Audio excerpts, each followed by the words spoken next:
Wow. Ted.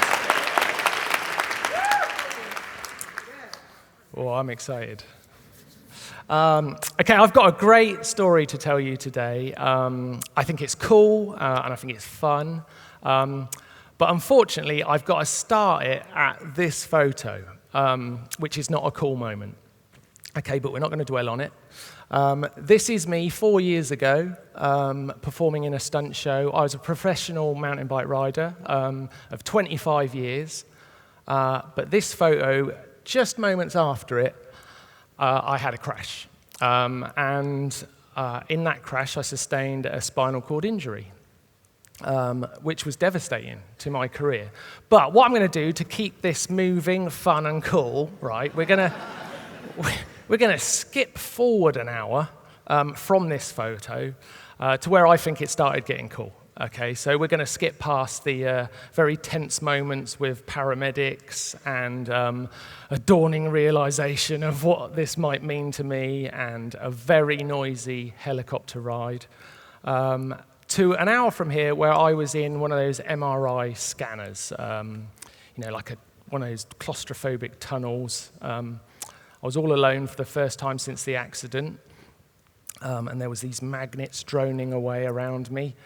And I was finally in a place where I could have a think, right, what's going on? And I'll be honest, I was in a lot of pain around my midriff. I was kind of hypersensitive, and then below that I could feel nothing. And I had no movement, and it was really scary. Did I say this was get fun and cool? It's going to get fun and cool. But I was in turmoil, in all honesty. I was thinking all the things you would expect someone would think in that situation. How am I going to work? I'm never going to walk again. Wheelchairs. How am I going to be a good dad? How am I going to be a good husband? All that stuff. But I've got to admit something today that I've not really told many people. Underneath all the turmoil, I'm already starting to smile a little bit. Underneath the turmoil, there was a genuine excitement, which sounds weird, but bear with me. In all the turmoil, I'd been thinking through some scenarios, like what is it like in a wheelchair, like what's it like being 4 foot tall all the time, and all that kind of stuff. But my competitive sportsman brain was starting to kick in, and I was starting to think, like, so who's the best paraplegic in the world? Like, who's that guy or girl? Must be a pretty impressive person. And like, what's the world rankings of paraplegia? Like, how do you get in the top 100 of being a paraplegic? I can't help it. That's the way I think. And I was excited. And I instantly knew, although it was a dumb thought, it was also a very useful one. I could feel it had energy, it had movement, it was positive. And I nurtured it from that moment on. I kept hold of it. I knew that it was an important moment for me.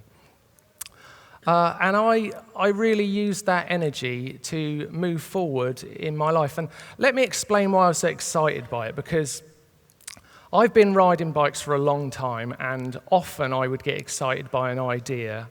It was quite often an idea, as you can see, that probably wasn't a good one.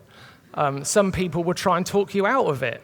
So that's stupid, Martyn. You might hurt yourself, or you could potentially get arrested for riding on bridges illegally and things like that. And the excitement and that energy that I was recognizing in the MRI scanner, that's what I used to use to get past that inner voice that was saying I shouldn't, and the people actually physically saying to me, don't. And I would use this energy, that was a particularly silly bit, I would use that energy to get stuff done. So I knew it was important. I went into hospital after the accident for 5 months. I had 12 weeks bed rest, which is a blooming long lay-in. That's like the longest lay-in any of us need. That's probably the longest lay-in in this room. Definitely the longest lay-in. And I also spent that time rehabilitating, getting some fitness back, getting used to the very basics of what life meant in a wheelchair. I was also on a ward with lots of other people who'd had spinal cord injuries, and I was amazed at the bravery I saw in these other people, just everyday people that had had this disruption in their life that they hadn't been expecting.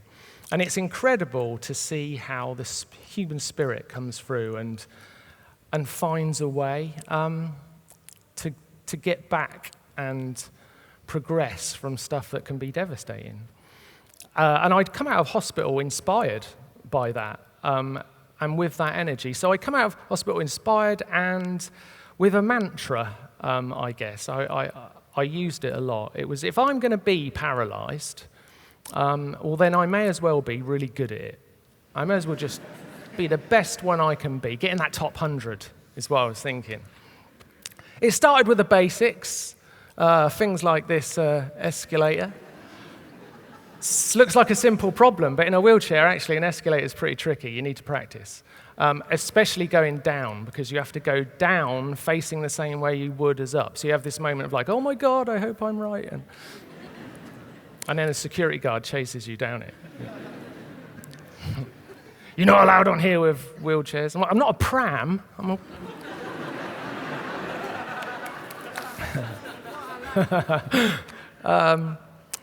So it started with the basics, but like I said, I really wanted to be as good at this as I could be, and I thought sport was where I was going to find my niche, and use some of the experience I've had in my riding career. So I started hunting around, what sports could I try? And I tried loads of things. I tried hand cycling, and I tried tennis. Have you ever noticed, though, wheelchair tennis players, they've got to hold a tennis racket and push a wheelchair, which is like, that's two things. So I couldn't do that. I could hit the ball on the spot. I couldn't. What else did I try? I tried basketball, but I couldn't throw basketballs before my accident, and the chair hadn't improved it, so I didn't. But I did try wheelchair racing, which is what you can see here.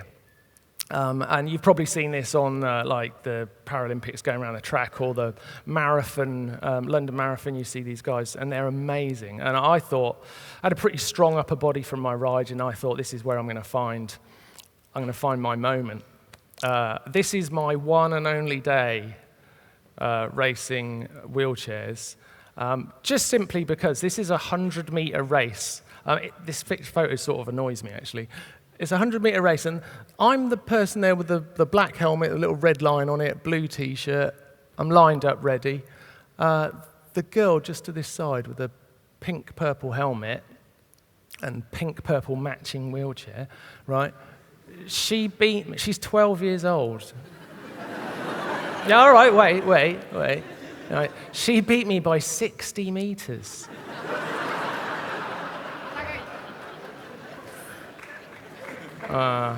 Yeah. So, kayaking, right, is a really cool sport. I love this photo. I went hunting around on the internet trying to find something else after the wheelchair racing disaster, and I found kayaking. These boats are incredible. They are super long, really, really narrow, and mega fast. And I managed to get in touch with the coach of the GB team, and he asked me to come and have a tryout. Like, well, come and try out. And we've got a space on the GB team, right, for someone. Why are you laughing? Wait, right, what? For someone with my disability category. I'm like, this is it. So I went along, 3-hour drive, very excited. I took my wife, Lisa, and my son, Alfie. He came to see Daddy get picked for the team. And I went kayaking for the first time. Now, when I got on this boat, I had a moment of panic because, like I said, they're pretty wobbly. And I was slightly concerned, and I said to my wife, Lisa, who was just at the side of the jetty, you know what, I'm a bit worried about this boat. It's pretty tricky to balance, and I'm about to set sail. And the coach says to me, he's just holding the front of the boat just by the jetty, and he says, don't worry, you just kind of balance it with your core. And I'm like, okay, some really important information has been lost in our email communication because I haven't got a core, right? That's what the wheelchair's about, right? I don't know why he didn't get it, but he pushes me out, okay? And I'm strapped in with this big Velcro strap so you can't fall out the boat. I float out a little bit and a bit of a wobble, and then it just goes bloomp up the other way. And I'm literally sat in it, perfectly sat, right? But the bottom of the river's there. Like, I'm upside down. Like, actually, I didn't have the oar. I was just like, oh, my God. I'm, like, looking at mud and fishes. And, right, okay, and I'm trying to rip this Velcro thing off of my waist to get out of the boat. And I managed to get out enough to get a breath of air, just long enough to see my son, Alfie, looking at me like, Dad's drowning, like, that looks bad. I go back under. I haven't come away from the boat for some reason because my feet have got kind of caught up in the boat, and I sort of struggle my way out. There's a lot of splashing and a lot of, I'm not making the waves in this sport like I'd planned. And it's a mess. I get to the edge and I'm freezing, and two, I feel pretty stupid. I get lifted out of the water, and I'm kind of annoyed because I'm like, I'm used to succeeding in sport. That's what I've always strived to do, and this was not that. I get put back in the boat again. I'm like, put me back in that boat because I can do this. They put me back in, float out. You probably guessed. Boom. Oh, it was a horror show. I come back out of the water again, I'm even colder. I'm embarrassed to admit now that it took me 4 more attempts, right, to realize, right, I don't kayak. I'm not a kayaker, okay? And I come out of that water and I just felt so humiliated. It was a 3-hour drive to get to this place with a lot of ambition in my mind and that excitement, and this was not what I was after. So we had a very quiet drive home, but halfway back, my son started laughing in the back of the car. I was like, what are you laughing at? And he was like, well, did you see that cafe just next to the jetty, where everyone was inside having coffees from the cold, watching? And I was like, yeah. And he said, well, imagine how that scene looked to those people in that. They were like, why do they keep putting that poor guy back in? He clearly can't do it. Terrible. Mean people. I'm like, don't put me back in the boat. And they're like, get back in the boat. Awful. You know what? Since my accident, I was never able to get bike riding out of my mind. I was looking for where I would find use for my skill set, but I'd always presumed bike riding would be there. I didn't really know how, but I knew I'd want to do it. And the problem was no one was doing it. No one was riding 2-wheeled mountain bikes who was paralyzed, and it just wasn't happening. So I got to thinking how I could do it, and I found the answer watching the Sochi Paralympics. I don't know if you've ever seen these sit-ski races. They've got like a single ski, and then they're in this kind of bucket seat, and they go absolutely howling down snowy mountains with like these crutches on either side, with little skis on the end. And I was watching that, and I thought, wow, why hasn't anyone ever put one of those seats on a mountain bike? Like, that's what I need. I need something to really hold me securely on the bike. And then once I'm rolling, we're golden. It'll be great. And I started asking some people in the industry, could I get this done? And some of them were like, yeah, Martyn, we could do that. And then other people were like, hang on a minute. Like, you need, to sort of be able to pedal, to keep momentum and obviously, stability and stuff like that, valid points. And I thought, well, no, actually, because all you need is a hill, and then gravity is like free energy. It's so eco. It's just like, let's go. I was sure it was work. They also said something about stopping. I was like, yeah, we'll get to that. So, like, this is me, right, a year and a half after my accident, out with my friends on the top of a mountain, and I can't tell you how amazing this felt. To go riding with my mates, once I got rolling, it was incredible. What was incredible was the experience I had with my friends. It was just such a team effort. And getting out riding on the bikes, I had that kind of like cheek ache for days afterwards because I'd smiled so hard. It was an amazing experience. And I got back riding, and that video we put out on the internet, right? And it got millions of views on like YouTube and Facebook and Instagram and that stuff. And there was so much noise. In fact, my phone, I was getting so many notifications, my phone's ding broke. You know, when you get a notification, it goes ding, ding, it broke. I broke my phone. So I'm thinking, right, millions of views, right, that's like, what do you reckon? That's like top 100, I'd say. I think I've made it into the top 100 paraplegics, it's my opinion. You know, what's important from my story, I think, is that moment in the MRI scanner was really important for me, because who would have thought before that moment, you know, like seeing me with that injury, that some of the best days of me riding bikes were ahead of me.